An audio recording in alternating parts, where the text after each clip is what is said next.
Yo, sup guys? Easy here. Super short one this time. If you are considering getting this watch, please watch this video first. This will be super short, but it will be packed. I will be introducing some new sections to the channel. We'll explain at the end. This watch got titanium, sapphire, crazy lume pattern, apparently an original design. It's a diver, not a bad high price. What not to like? Is it perfect? Heck no. Let me tell you, this would be probably one of the hardest videos I have to do, even from other stuff besides watches. Keep watching to find out why. Okay, check this out. This is how it's gonna be like. First, let me tell you, I got this watch from a viewer of the channel. I changed it for an Addies dive I got for free, so I don't know. Is this sponsored by Addies Dive? Alright, let me know in the comments what you think about it. If I need to place the paid endorsement disclaimer or what. He got this for free too. He's a bigger fish than me, so I don't know. I think it's good for both brands as they're getting double the reviews. The watch I gave him was way cheaper than this too, so I offered to change the watches after the review or something, and he totally refused. So obviously I did not insist, I just catched the thing and ran away with it. Nah, yeah, awesome lad, you rock, mate. Okay, that's enough rambling. It comes in a huge box.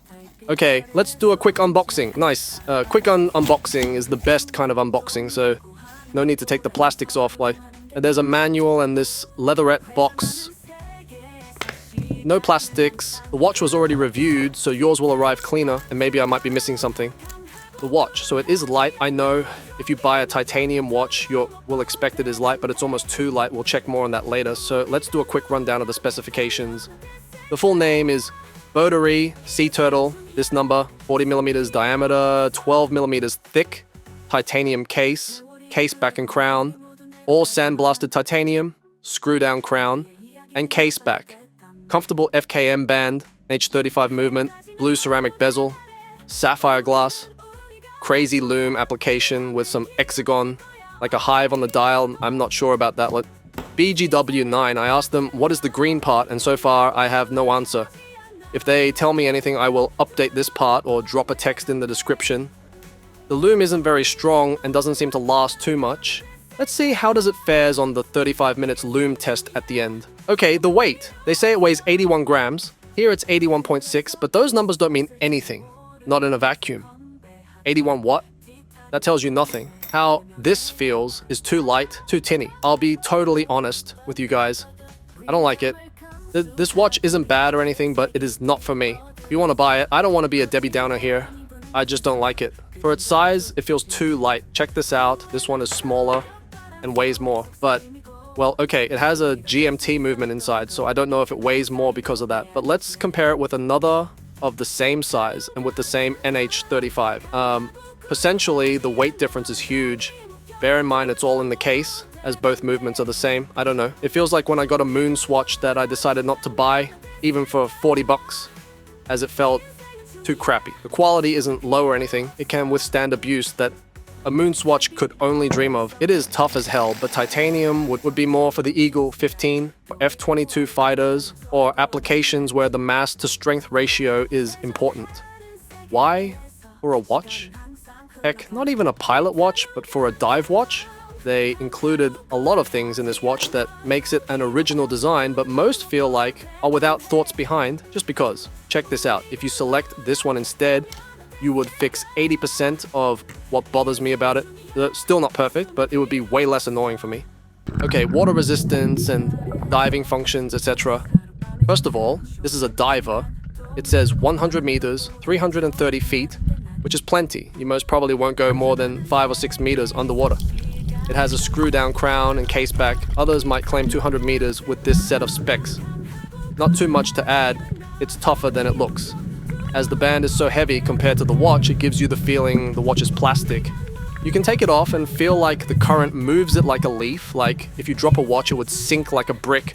I can imagine this falling gently to the button or even catching it before it lands. Super weird, it weighs nothing. Something positive for a change, the bezel action is fine, sounds a bit tinny and has a bit of backplay. I don't know if it's just this unit or if it's another result of the titanium construction. At least the alignment seems fine, and it isn't plasticky or mushy or anything.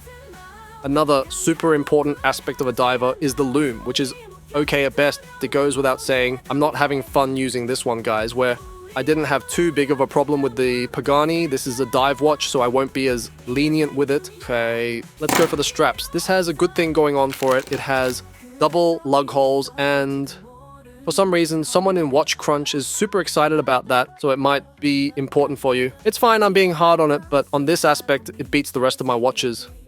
By 100% of the lug holes, the included strap is super comfortable. Even with double holes, they couldn't make it to go up to the watch, but at least it gives the package as a whole a bit of mass. And it's super soft and, yeah, comfortable. If this has something good is the included strap. Can't say a thing wrong about it. Well, can't I? This thing should be 316L stainless steel, and therefore non-magnetic. It is not. I don't know what kind of steel this is, but after anything seawater, make sure to rinse this part specifically well. An advantage of multiple lug holes is you can fit different straps with more ease. So, for example, it was almost impossible to fit this one on the San Martin, and here it was, fairly easy. Nice. It makes the included one look generic. And this was only $4, so I don't know, maybe they did it on purpose since this is much harder to put on the watch. Like, it looks awesome though. Okay, let's see this one. If a watch doesn't look good on this strap, it is an ugly ass watch, period. Well, not bad, mates. Still not the hottest thing, but not bad at all. Like, what do you reckon, guys? Not bad, eh? These straps save the watch, maybe if they used a simpler design. From all my reviews, I've seen that the watches look different, but in this case, it simply looks better. Alright, let's go back inside. Check this out. Every single strap I put, no matter how random it is, looks like an upgrade instead of just a change.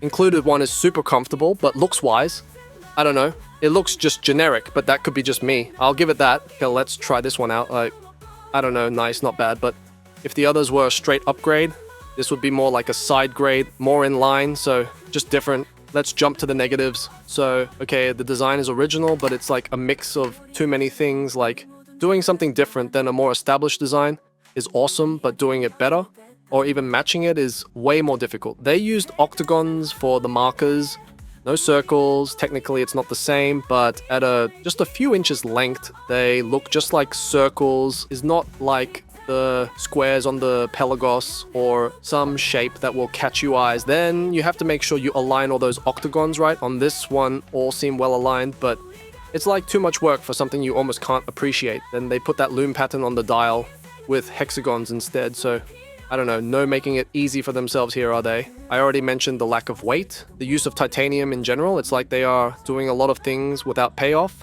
Double lug holes and a generic strap. A lot of area for lume application, but super thin or low quality lume. For the price of this watch, it should be fighting with Sea Stern or San Martin.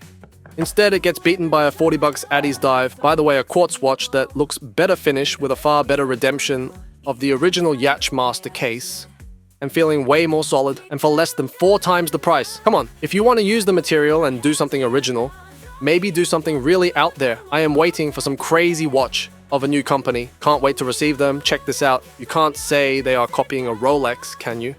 And a fair use of the material, or a justified use, if you make this chunk out of steel, it would weigh 10 pounds.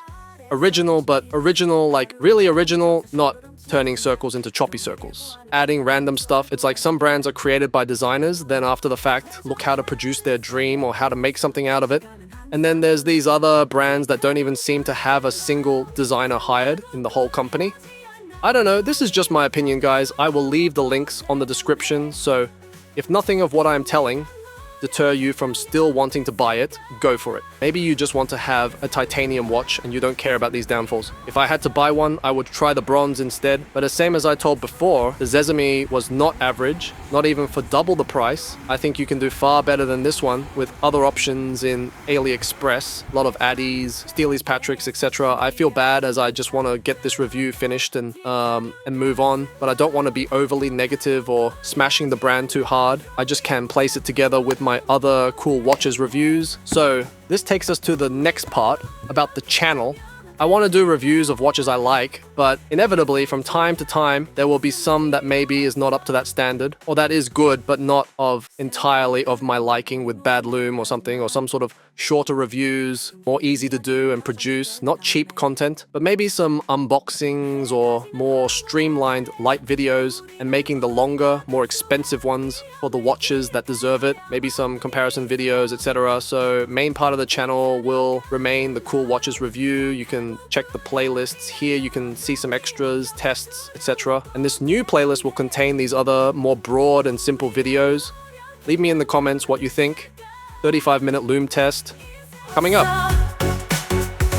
달빛 아래서 훔친 키스 하룻밤에 정사 쇼로 훔친 순간 동의를 구하는 것보다 용서를 구하는 게 낫지 회전하는 세계에서 시간은 항상 흘러가 티타늄 같은 마음